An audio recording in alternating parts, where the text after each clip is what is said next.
अतः श्री वराहपुराणे त्रयस्त्रिंशत्शतम् अध्यायः एवं चत्वारस्त्रिंशत्शतम् अध्यायः। भगवान की पूजा करते समय होने वाले अपराधों के प्रायश्चित। भगवान वराह कहते हैं, पृथ्वी, इसी प्रकार पूजा के समय मुझे स्पर्श किए हुए रहने पर यदि शरीर के दोष वायु या अजीर्ण के कारण अधो वायु निकल गई तो इस दोष से वह 5 वर्षों तक मक्खी, 3 वर्षों तक चूहा, 3 वर्षों तक कुत्ता एवं फिर 9 वर्षों तक कछुए का शरीर पाता है।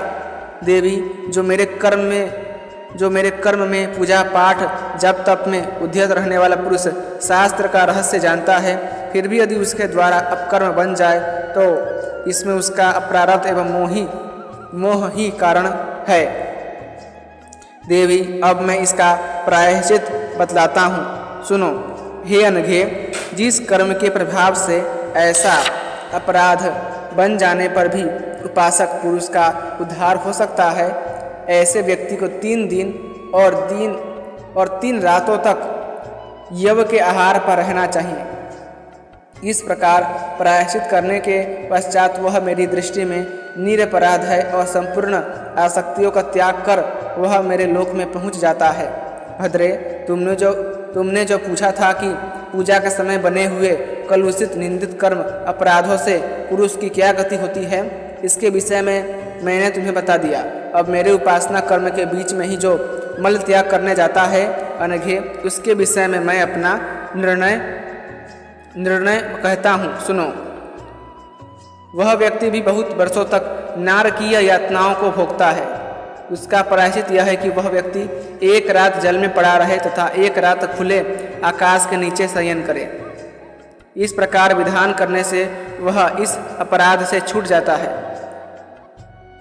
पृथ्वी, पूजा के अवसर पर मेरे भक्तों द्वारा होने वाले अपराधों के प्रायश्चित मैंने तुम्हें बतला दिए हैं।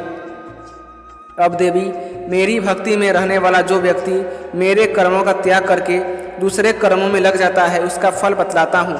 वह व्यक्ति दूसरे जन्म में मूर्ख होता है और उसके लिए प्रायश्चित की विधि बतलाता हूँ। उसे 15 दिनों तक खुले आकाश में सोना चाहिए, इससे वह पाप से निश्चय ही मुक्त हो जाता है।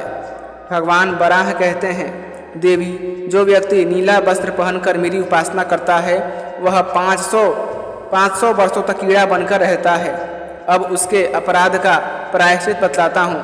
उसे विधि पूर्वक चांद्रायण व्रत का अनुष्ठान करना चाहिए, इससे वह पाप से मुक्त हो जाता है। जो व्यक्ति अविधि पूर्वक मेरा स्पर्श करता है और मेरी उपासना में लगता है, उसे भी दोष लगता है और वह मेरा प्रिय पात्र नहीं बन सकता। उसके द्वारा दिए गए गंध, माल्य, सुगंधित पदार्थ तथा मोदक आदि को मैं कभी ग्रहण नहीं करता। पृथ्वी बोली, प्रभो, आप जो मुझे आचार के व्यतिक्रम की बात सुना रहे हैं, तो कृपा कर इनके प्रायश्चितों को तथा सदाचार के नियमों को भी बताने की कृपा कीजिए। भगवान, किस कर्म के विधान से संपन्न होकर आपके कर्म परायण रहने वाले भागवत पुरुष आपके श्री विग्रह के पास पहुंचकर स्पर्श तथा उपासना करने के योग्य होते हैं, यह भी बतलाने की कृपा करें। भगवान वराह कहते हैं, सुश्रोणी, जो संपूर्ण कर्मों का त्याग करके मेरी शरण में आकर उपासना करता है, उसका कर्तव्य सुनो। मेरे उपासक को चाहिए कि वह पूर्वमुख बैठकर जल से अपने दोनों पैरों को धोकर फिर 3 बार हाथ से पवित्र मृत्तिका का स्पर्श कर जल से हाथ धो डाले। इसके उपरांत मुख, नासिका के दोनों छिद्र, दोनों आँख और दोनों कानों को भी धोए। दोनों पैरों को 5 बार धोएं। फिर दोनों हाथों से मुख पोंछकर सारे संसार को भूलकर एकमात्र मेरा स्मरण करते हुए प्राणायाम करें। उपासक को चाहिए कि वह परम ब्रह्म का ध्यान करते हुए जलसिक्त अंगुलियों से 3 बार अपने सिर का, 3 बार दोनों कानों का और 3 बार नासिका के छिद्रों का स्पर्श करे। फिर 3 बार जल ऊपर फेंकना चाहिए। यदि उसे मुझे प्रसन्न करने की इच्छा है तो फिर मेरे श्री विग्रह के वाम भाग का स्पर्श करे। मेरे कर्म में स्थित पुरुष यदि इस प्रकार का कर्म करता है तो उसे कोई दोष स्पर्श नहीं कर सकता।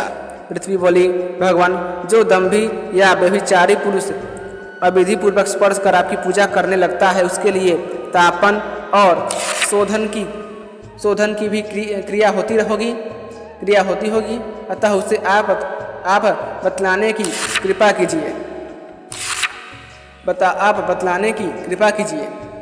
भगवान बराह कहते हैं, वसुंधरे, मेरे कर्म का अनादर करने वाले व्यक्तियों को जो गति प्राप्त होती है इस विषय में मैं विचार पूर्वक कहता हूँ, सुनो। मुझसे संबंधित नियमों का ठीक रूप से पालन न कर जो पवित्र व्यक्ति मेरी उपासना में लग जाता है उसे नियमानुसार 11,000 वर्षों तक कीड़ा होकर रहना पड़ता है। इसमें कोई संशय नहीं है। उसकी शुद्धि के लिए प्रायश्चित यह है, उसे महाशांतपन अथवा तप्त कृच्छ व्रत करना चाहिए। यशस्विनी ब्राह्मण, क्षत्रिय अथवा वैश्य, इनमें जो भी मेरे मत के समर्थक हैं उन्हें इस विधि के अनुसार यह प्रायश्चित करना आवश्यक है। इसके फलस्वरूप आप पाप से छूटकर वे परम गति प्राप्त कर लेते हैं। मेरी भक्ति में तत्पर रहने वाला जो व्यक्ति क्रोध में भरकर मेरे गात्रों का स्पर्श करता है और जिसका चित्त एकाग्र नहीं रहता उस पर मैं प्रसन्न नहीं होता, बल्कि उस पर मुझे क्रोध ही होता है। जो सदा इंद्रियों को बस में रखता है, जिसके मन में मेरे प्रति श्रद्धा है, पांचों इंद्रियां नियमानुसार कार्य करती हैं तथा जो लाभ और हानि से कोई प्रयोजन नहीं रखता, ऐसा पवित्र व्यक्ति मुझे प्रिय है, जिसमें अहंकार लेस मात्र भी नहीं रहता तथा मेरी सेवा में जिसकी विशेष रुचि रहती है वह मुझे प्रिय है। अब इनके अतिरिक्त दूसरे व्यक्तियों का वर्णन करता हूँ, सुनो।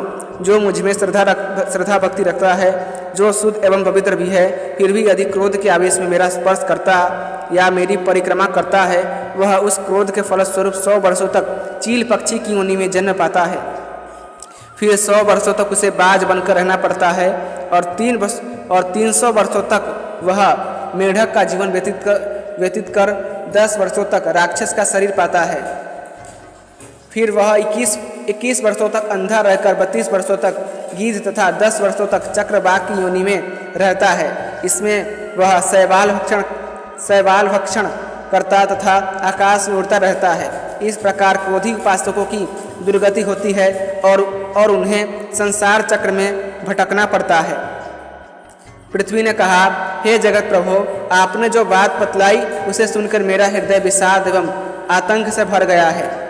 हे देवेश्वर, मैं प्रार्थना करती हूँ कि मेरी प्रसन्नता के लिए आप अखिल जगत को सुखी बनाने वाला ऐसा कोई प्रायश्चित बताने की कृपा करें जिसका पालन करके कर्मशील विवेकी पुरुष इस पाप से मुक्त होकर शुद्ध हो सके। भगवान, वह प्रायश्चित ऐसा होना चाहिए जिसे थोड़ी शक्ति वाले तथा लोभ एवं मोह से ग्रस्त व्यक्ति भी निर्भीकता पूर्वक सरलता से संपादन कर सके और कठिन यातनाओं से उनका उद्धार हो जाए। पृथ्वी के इस प्रकार प्रार्थना करने के समय ही कमल नयन भगवान बराह के सम्मुख योगीश्वर सनत कुमार भी पहुंच गए। वे ब्रह्मा जी के मानस पुत्र हैं। उन मुनि ने पृथ्वी की बात सुनकर भगवान बराह की प्रेरणा से पृथ्वी से इस प्रकार कहना आरंभ किया। सनत कुमार जी बोले, देवी, तुम धन्य हो जो भगवान से इस प्रकार प्रश्न करती हो। इस समय साक्षात भगवान नारायण ही बराह का रूप धारण कर यहाँ विराजमान है। संपूर्ण माया की रचना इन्हीं के द्वारा हुई है। इनसे तुम्हारा क्या वार्तालाप हुआ है, उसका सारांश बतलाओ। उस समय सनत कुमार की बात सुनकर पृथ्वी ने उनसे कहा, ब्राह्मण, मैंने इनसे क्रिया योग एवं अध्यात्म का रहस्य पूछा था। ब्राह्मण, मेरे पूछने पर इन भगवान नारायण ने मुझे ज्ञान योग के साथ उपासना की बातें बतलाईं, साथ ही क्रोध के आवेश में आकर उपासना करने के दोष का भी वर्णन किया। फिर इसके प्रायश्चित में उन्होंने बताया कि गृहस्थ के घर से शुद्ध भिक्षा मांगकर मनुष्य उस पाप से मुक्त हो जाता है। भगवान जनार्दन का यह मेरे प्रति उपदेश था। फिर उन्होंने ऐसी विधि बतलाई जिसे करने से भक्त को सभी प्रकार के सुख संपत्ति की प्राप्ति हो। यह सुनकर सनत कुमार जी भी पृथ्वी के साथ ही पुनः भगवान के उपदेशों को सुनने लगे। भगवान बराह बोले, जगत में जो प्राणी पूजा के अयोग्य पुष्प से मेरी अर्चना करता है उसकी पूजा न तो मैं स्वीकार करता हूँ और न वैसा व्यक्ति ही मुझे प्रिय है। देवी, जिनकी मुझमें तो भक्ति है किंतु जो अज्ञान से भरे हैं वे मुझे प्रसन्न नहीं कर पाते। उन्हें तो रौरव नामक भयंकर नरक में गिरना पड़ता है। अज्ञान के दोष के कारण वे अनेक दुखों का अनुभव करते हैं। ऐसा व्यक्ति 10 वर्षों तक वानर, 13 वर्षों तक बिल्ली, 5 वर्षों तक बक, 12 वर्षों तक बैल, 8 वर्षों तक बकरा, 1 महीने ग्राम में रहने वाला मुर्गा तथा 3 वर्षों तक भैंस के रूप में जीवन व्यतीत करता है। इसमें कोई संशय नहीं। भद्रे, जो पुष्प मुझे अप्रिय हैं इसके प्रसंग में मैं इतनी बातें बता चुका। साथ ही जो गंधहीन कुरूप पुष्प मुझे अर्पण करते हैं उनकी दुर्गति भी बतला दी। पृथ्वी ने पूछा, भगवान, जिसका अंतःकरण परम शुद्ध है उसी के व्यवहार से यदि आप प्रसन्न होते हैं तो कोई ऐसा साधन बतलाइए जिसका प्रयोग करके आपके कर्म में परायण हो रहने वाले भक्त अंतर्हृदय से शुद्ध हो जाए। भगवान बराह कहते हैं, देवी, जिसके विषय में तुम मुझसे पूछ रही हो उसका विचार पूर्वक वर्णन करता हूँ, सुनो। प्रायश्चित के सहारे मानव शुद्ध हो जाते हैं। ऐसे व्यक्ति को 1 महीने तक एक समय भोजन करना चाहिए। दिन में वह 7 बार वीरासन का अभ्यास करे। 1 महीने तक दिन के चौथे पहर में केवल घृत अथवा पायस खीर का आहार करे। 3 दिनों तक यवान जौ खाकर रहे और 3 दिनों तक वह केवल वायु के आधार पर ही रह जाए। जो व्यक्ति इस विधि का पालन कर मेरे कर्मों में उदित रहता है वह संपूर्ण पापों से छुटकर मेरे लोक को प्राप्त होता है। अतः श्री वराह पुराणे 33 अध्यायः एवं 34 अध्यायः संपूर्णम। इसी के साथ वराह पुराण का 133वां और 134वां अध्याय समाप्त हुआ। यदि आपको वराह पुराण की कथाएं पसंद आती हैं तो कृपया करके वीडियो को लाइक करें, चैनल को सब्सक्राइब करें और अपने दोस्तों के साथ अवश्य शेयर कीजिएगा। धन्यवाद। जय श्रीमन्नारायण।